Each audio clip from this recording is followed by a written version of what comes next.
میدان کربلا میں پہنچے. بھائی حضرت حسین رضی اللہ تعالیٰ عنہ میدان کربلا میں پہنچے, رات کے وقت میں پہنچے. یہ سمجھنا کون سے وقت میں پہنچے, اور جمعہ کی رات تھی. کہو سبحان اللہ.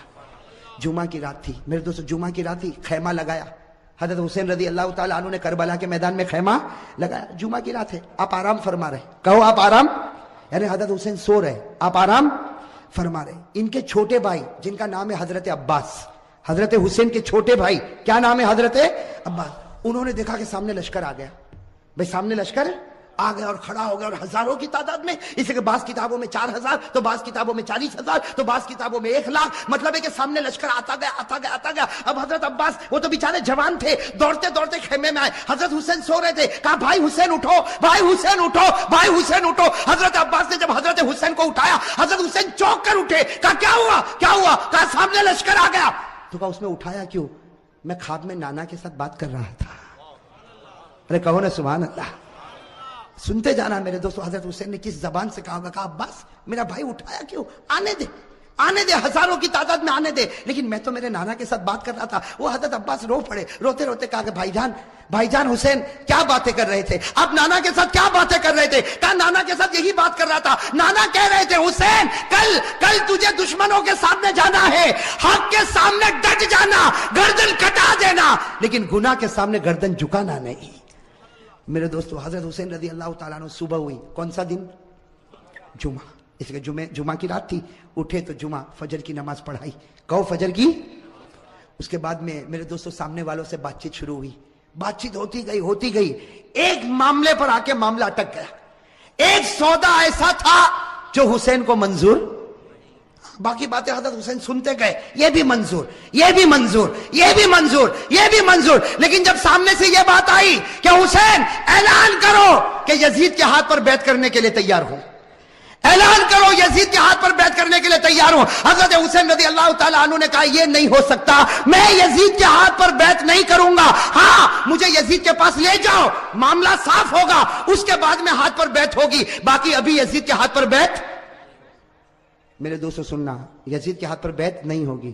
حضرت حسین سے پوچھا گیا آپ بیعت کیوں نہیں کرتے, بھئی یزید کے ہاتھ. حضرت حسین رضی اللہ تعالیٰ عنہ نے کہا میں تو کر سکتا, کسی کے ہاتھ پر بھی بیعت کر لوں, مجھے یزید سے کوئی دشمنی نہیں. سننا حضرت حسین کا جملہ, مجھے یزید سے کوئی دشمنی نہیں, میں تو کسی کے ہاتھ پر بھی بیعت کر لوں, لیکن یزید کی حکومت میں گناہ ہو رہا ہے, یزید کے دربار میں گناہ ہو رہا ہے, یزید کے دربار میں, اس کے محل میں, اس کی حکومت میں گناہ ہو رہا ہے, اور گناہ کا احساس بھی نہیں. نبی کا نواسا جان دے سکتا لیکن گناہ کو برداشت نہیں کر سکتا. بس حضرت حسین نے جب یہ کہا تو انہوں نے کہا مقابلے کے لیے تیار ہو جاؤ. حضرت حسین نے کہا تیار. ارے کہو نا سبحان اللہ. تو کیا طے ہوا, وہاں کا ایک, یہاں کا ایک, مقابلہ ہوگا. حضرت حسین نے کہا کوئی بات نہیں. حضرت حسین رضی اللہ تعالیٰ عنہ نے اعلان کیا میرے لشکر میں جو بوڑھے میاں ہیں جن کا نام ہے حضرت غرید, کیا نام ہے, حضرت غرید, جن کی عمر 61 سال کی ہے. کتنی, 61 سال. حضرت حسین نے اعلان کیا غرید میدان میں اترے. حضرت غرید کے بارے میں لکھا ہے 61 سال کی عمر ہے, گھوڑے کی پیٹھ پر سوار ہوئے. وہاں کا ایک, یہاں سے ایک, کون, حضرت غرید, اور وہاں سے ایک. میرے دوستو لکھا حضرت غرید نے 40 کو ختم کر دیا, 1 by 1. ایک آوے گیا, دوسرا آوے گیا, تیسرا آوے گیا. وہ سامنے والوں نے سوچا یہ بوڑھا اتنا پاور والا, تو نواسا کتنا پاور والا ہوگا. جب اوپنر ایسا ہے, ابھی تو میڈل آرڈر باقی ہے. بات سمجھنا اس کو, بہت پیاری بات ہے. سامنے والے گدر پر آ گئے, دھوکے پر آ گئے. کہا حسین یہ ایک ایک والا معاملہ نہیں چلے گا, ورنہ شام تک ہم تو ختم ہو جائیں گے. ایک ایک والا نہیں ہوگا, ہم سب اور تمہارا ایک, ہم سب اور تمہارا. حضرت حسین رضی اللہ تعالیٰ عنہ نے اس کو بھی منظور کیا. میرے دوستو وہ حضرت غرید جنہوں نے 40 کو ختم کیا تھا, وہ حضرت غرید ابھی بھی ان کی تلوار چمک رہی, گھوڑے پر ہے. سب نے ایک ساتھ میں ان پر حملہ کیا. آپ کو مارا گیا, آپ کے بدن کو چھلنی کر دیا گیا. جب بالکل آخری گھڑی آئی تو انہوں نے حضرت حسین کے سامنے حضرت غرید کو پھینک دیا. حضرت غرید جب سامنے تھے, حضرت حسین ان کے پاس گئے تو غرید نے کہا حسین تھوڑا ہٹ جا, آسمان پر محمد کا چہرہ نظر آ رہا ہے. نعرہ تکبیر, نعرہ تکبیر, حسین کا دامن. ماشاءاللہ, اللہ قبول فرمائے. یہ جملہ بہت پیارا, ساتھ میں کہا حسین کا دامن. हुसैन का दामन, हुसैन का दामन।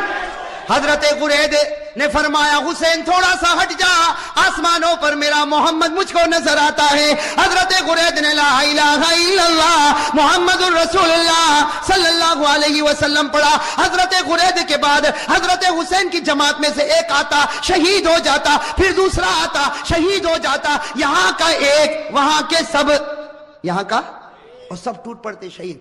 मेरे दोस्तों अब सुनना, जुमा का दिन है। हजरत हुसैन ने जो अब ऐलान किया सबके कलेजे फट गए। हजरत हुसैन रज़ी अल्लाह ताला अन्हु ने ऐलान किया मेरा बड़ा बेटा अली अकबर तैयार हो जाए। कहो सुभान अल्लाह। अब बड़े बेटे की उम्र कितनी? 16-17 साल। अल्लाह अकबर। मेरे दोस्तों हमारा भी बेटा होगा 16-17 साल का। थोड़ी देर के लिए अंदाजा लगाओ, हजरत हुसैन रज़ी अल्लाह ताला अन्हु को पूरा यकीन है कि मेरा 16-17 साल का बेटा जिंदा जाएगा लेकिन वापस नहीं आएगा। मेरे दोस्तों बाप का तो कलेजा होता कि नहीं होता? बाप को भी तो मोहब्बत होती है, और हुसैन जैसा बाप हो और अली अकबर जैसा बेटा हो। हजरत हुसैन रज़ी अल्लाह ताला अन्हु ने ऐलान कर दिया, पूरे मजमे में सन्नाटा छा गया, औरतों के खैमे में सन्नाटा और खलबली मच गई। और अली अकबर वो फरमा बरदार बेटा 16-17 साल की उम्र का घोड़े पर सवार हो गया। कहा अब्बा जा रहा हूं, अब्बा जा रहा हूं। हजरत हुसैन ने कहा बेटा ऐसे मत जा, एक बार बाप की पेशानी को चूम तो ले, एक बार बाप की पेशानी को चूम ले ताकि मैं भी तो तुझको गले लगा लो। मेरे दोस्तों अली अकबर जब घोड़े से उतरे पूरे मजमे में एक रोने की आवाज आई। हजरत हुसैन ने अपने कलेजे से लगाया और कहा बेटा आज हक पर जाता है, हक पर रहना, अब तो नाना के दरबार में तेरी मेरी मुलाकात होगी। मेरे दोस्तों वो अली अकबर चले, सुनना अली अकबर गए और बड़ी दिलेरी के साथ मुकाबला किया। लेकिन मेरे दोस्तों 16-17 साल का जवान और इतने सारे लोग, थोड़ी देर में उनके बदन के 2 टुकड़े कर दिए गए। मेरे दोस्तों अली अकबर के बदन के 2 टुकड़े किए गए और हजरत हुसैन के सामने एक छुरा लाया गया और बड़े बेटे के सीने पर मारा गया। और मेरे दोस्तों जब 2 टुकड़े हो गए तो सामने वालों ने अपने घोड़े उन लाशों के ऊपर डालना शुरू कर दिया। घोड़े दौड़ते गए और हजरत हुसैन के बड़े बेटे अली अकबर की लाश को आगे बढ़ाते गए। मेरे दोस्तों हजरत हुसैन रज़ी अल्लाह ताला अन्हु तड़प गए, दौड़ते दौड़ते अपने बेटे की लाश को उठाया, एक टुकड़े को उठाया, दूसरे टुकड़े को उठाया और कोने पर रखा। मेरे दोस्तों अभी तो बड़े बेटे अली अकबर की लाश को हजरत हुसैन ने कोने पर रखा, पीछे से औरतों की आवाज आई आपका दूध पीता बच्चा तड़प रहा, आप खेमे में वापस आओ। हजरत हुसैन दौड़ते दौड़ते खेमे में गए, उनका दूध पीता बच्चा अली असगर, छोटा सा दूध पीता बच्चा हजरत हुसैन रज़ी अल्लाह ताला अन्हु ने अपने सीने से लगाया और दौड़ते दौड़ते दुश्मनों के पास गए और कहा तुमको मुझसे दुश्मनी है, मेरे बच्चे से तो कोई दुश्मनी नहीं। अरे मेरे दोस्तों हमारा भी दूध पीता बच्चा होगा। थोड़ी देर के लिए सोचो हजरत हुसैन ने कैसे दिल से कहा होगा मुझसे दुश्मनी, ये बच्चे से क्या दुश्मनी। मेरे दोस्तों हजरत हुसैन अभी कह रहे कि बच्चे से क्या दुश्मनी, सामने से तीरों की बौछार आई और थोड़ी देर में बच्चे ने दम तोड़ दिया। मेरे दोस्तों लिखा हजरत हुसैन के हाथ में बच्चा और बच्चे के सीने से भी खून निकल रहा, बच्चे के मुंह से भी खून निकल रहा, बच्चे के दिमाग से भी खून निकल रहा। हजरत हुसैन चूमते जाते लेकिन बच्चे की जान निकल गई। मेरे दोस्तों आपके पास भी बच्चे हैं, आपकी गोद में भी बच्चे हैं, आपके घर में भी बच्चे हैं। मेरे दोस्तों अगर आज बाप को खबर मिले कि मेरा दूध पीता बच्चा शहीद हो गया, वो बाप का कलेजा फट जाता। हजरत हुसैन के बड़े बेटे के 2 टुकड़े रखे हुए, हजरत हुसैन का ये छोटा बच्चा, और मेरे प्यारे ये छोटा बच्चा हजरत हुसैन ने वही जाकर रखा जहां बच्चे के बड़े बच्चे के 2 टुकड़े थे। मेरे दोस्तों लिखा है हजरत हुसैन दोनों बच्चों के पास बैठ गए। आप बताओ मेरे दोस्तों हजरत हुसैन कैसा रोते होंगे। कभी बड़े बच्चे के टुकड़े के सर पर हाथ फेरते, कभी छोटे बच्चे के सर पर हाथ फेरते और जुमला कहते थे मेरे बच्चों तुम्हारा हंसना भी मुझको याद है, ए मेरे बच्चों तुम्हारा खाना भी मुझको याद है, ए मेरे बच्चों तुम्हारा अब्बा अब्बा करके बुलाना भी मुझको याद है, तुम्हारी हर घड़ी मुझको याद है। मेरे दोस्तों ये सब करने के बाद जोहर का वक्त आया। साथ में कहना कौन सा वक्त आया? जुमा का दिन था। कौन सा वक्त आना चाहिए? लेकिन करबला का मैदान है, जुमा होने वाली, भाई मैदान में जुमा होती, गांव देहातों में जुमा होती। हजरत हुसैन ने फरमाया मेरे दोस्तों बड़े बच्चे का टुकड़ा रखा हुआ है, वो बाप ने कैसे वजू किया होगा। हजरत हुसैन ने वजू किया और वजू करने के बाद कहा चलो जमात बनेगी, जोहर की नमाज होगी। हजरत हुसैन ने 2 रकात जोहर की नमाज पढ़ाई। मेरे दोस्तों मुकाबला करने वाले मुकाबला करते गए। हजरत हुसैन ने जोहर की 2 रकात नमाज पढ़ाई और उसके बाद में हजरत हुसैन ने अपना घोड़ा लिया और फरमाया अपने खेमे में फरमाया वो पुरानी चादर जो कोने में रखी वो लेकर आओ। मेरे दोस्तों एक बड़ी चादर लाई गई, बिल्कुल पुरानी चादर लाई गई। हजरत हुसैन ने सीने से लगाया और कहा लोगों तुम्हें मालूम नहीं ये मेरी माँ फातिमा ने अपने हाथों से बनाया था।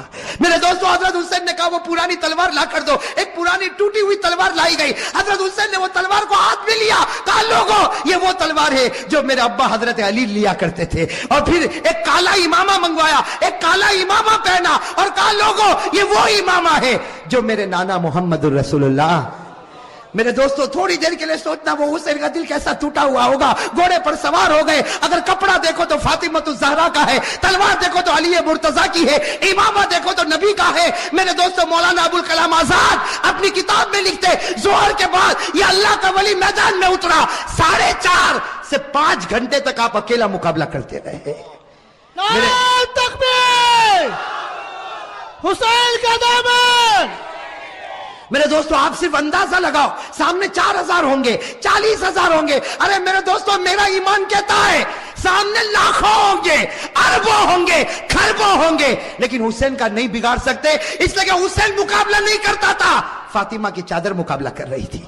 मेरे दोस्तों हुसैन मुकाबला नहीं करता था, अली की तलवार मुकाबला कर रही थी। हुसैन मुकाबला नहीं करता था, नबी का इमामा मुकाबला कर रहा था। मेरे दोस्तों सुनना, मुकाबला चलता गया। मौलाना अबुल कलाम आजाद लिखते हैं, जरा कान खोलकर सुनना, मौलाना अबुल कलाम आजाद लिखते हैं कि आपके सर मुबारक से लेकर आपके पेट मुबारक तक 80 तलवार के जख्म लग चुके थे। और मेरे दोस्तों पूरे खून से लहू लुहान हो गए, खून से। और मेरे दोस्तों एक बात सुनना, जब हज़रत हुसैन का जब मुकाबला चलता था, सामने से किसी ने बर्छा आपके होठ पे मारा था। किस पर मारा था? आपके होठ पर मारा था और खून गिर रहा था। और पीछे से लोग जो हज़रत हुसैन की जमात में थे वो पीछे से कहते थे कि होठ पर क्यों मारा। पीछे से आवाज आती थी कि ओ दुश्मनों, तुमने हुसैन के होठ पर क्यों मारा? ये वो होठ है जिसको नबी रोजाना चूमा करते थे, ये वो होठ है जिसको हमारे नबी चूमा करते थे। मेरे दोस्तों कैसे लहू लुहान हो गए। अब सुनना जो पॉइंट की बात है, हजरत हुसैन खड़े हो गए और कहा ठहर जाओ, थोड़ी देर के लिए ठहर जाओ। सब रुक गए। कहा क्या हुआ? कहा असर की नमाज पढ़ना है, इसलिए सूरज बिल्कुल डूब जाएगा, थोड़ी देर बाकी है, 4 साढ़े 4 घंटे हो चुके, 5 घंटे हो चुके, सूरज डूब जाएगा, असर की नमाज कज़ा हो जाएगी।